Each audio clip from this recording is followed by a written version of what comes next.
Today, I'm joined by Chris Butler, boss man of the estate agency, a self-employed model in the UK.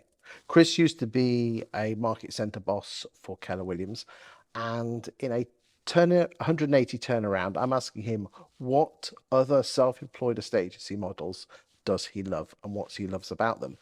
Thanks for joining me today, Chris. What other self-employed estate agency models in the UK do you love? Talk to me.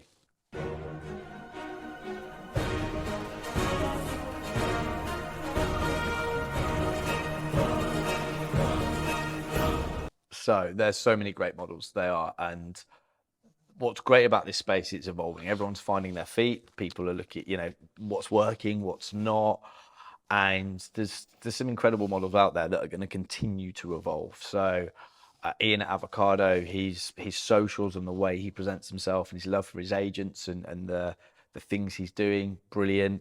EXP, there. Someone said to me the other day, your only competition is EXP. They've run away with it, and whether you agree with that statement or not, what Adam's done is incredible, and they have some brilliant agents in that business and some brilliant success stories. Keller Williams, from it's a business I was part of, and it has a special place in my heart, and it always will do. The opportunity those guys have got there, if you look at what they're, certainly in North America and France internationally, they have some world-class training and some big agents, and in a number of countries they're the number one agent. So Keller's got some great stuff in it. And then you've got, if I was to go more hyper local to me, you've got Harding Green up in London, and they're a brokerage model. They do have high street offices, but what I love about what Nick's doing there is their retention rate is so strong. So we did another video about the failure rate on some of the bigger models or the more well-known models, and his failure rate is very low, and the value he puts on his agents is very strong, and that's something that we're looking to emulate this agency. So Avocado, you particularly like their marketing. What specifically? Let's dive a little bit deeper on that one. It's not their marketing actually that I really like. It's Ian as a leader of the business, and the way he presents himself on social media and how he's still selling. I think that's quite important as an owner of a self-employed model. I don't think you should still sell at the detriment of growing the business, but still selling to evolve the processes out and offer value and go and support the partner agents. I really like that. Is there anything that you think Avocado could do better? I feel that their brand could hamper them in the future, because Avocado's cool and everything else, but I don't know. But they're not going for a mass market. They're going for a niche market, and you only need a certain percentage in a town.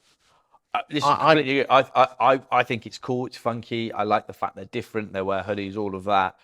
I just don't know if you're turning up in an Avocado hoodie, are certain people going to be put off by that, and are some people going to be turned on by that? Definitely. But are you isolating yourself? I don't know, but I think that could hurt them.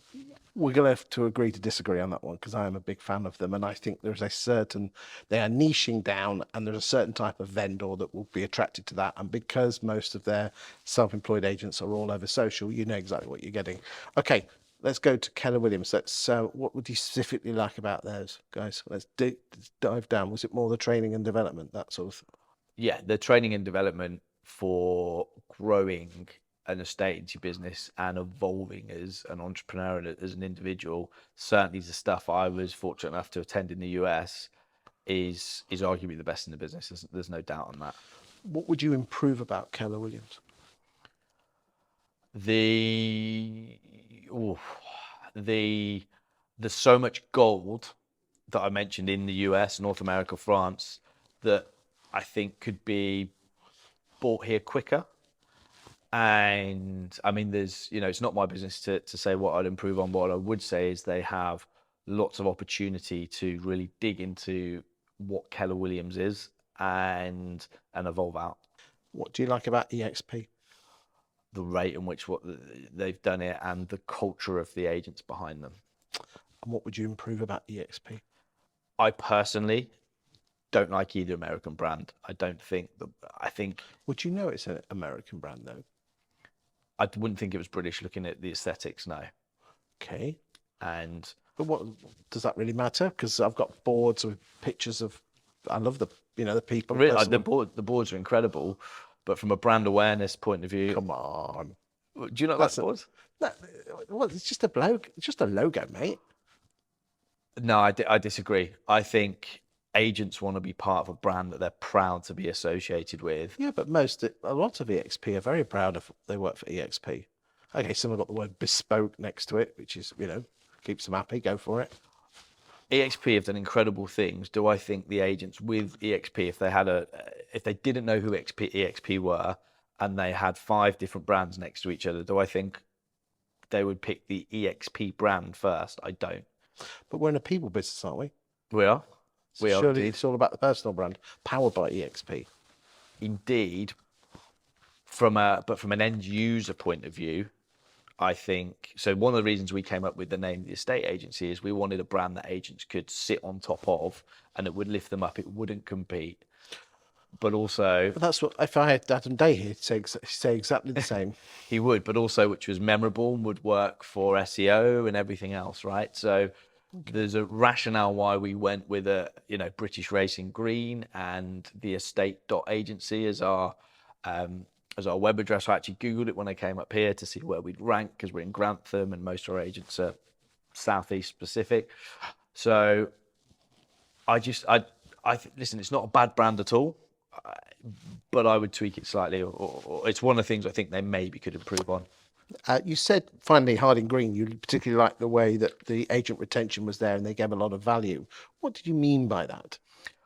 So we unfortunately were about to take an agent on, and they went over to Harding Green. But fortunately for that agent, and when I did some DD onto why, we just started. So the agent would have said, "Well, listen, they've been going for a while," and we literally were in our launch phase, and we didn't want to take anyone on. So it was frustrating. But when I did some DD and I've spoke to some of the brokers there, they really like the brand again. So it was not that I was going in on the previous brand, I think, but it's Harding Green sounds British. It sounds proper. It's going to work up in Edinburgh. It's going to work in Grantham. It's going to work in London.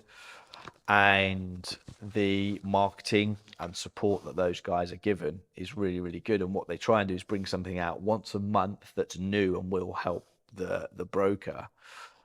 The disadvantage is, my understanding is, you couldn't have Watkins powered by or Watkins Estates. You would always be a broker of Harding Green. But again, if you look at their retention rate, it's so high that it makes sense for an agent, if they're not bothered about ever having their own brand, it's definitely a competitor worth looking at. Thank you for your insight today, Chris. No worries.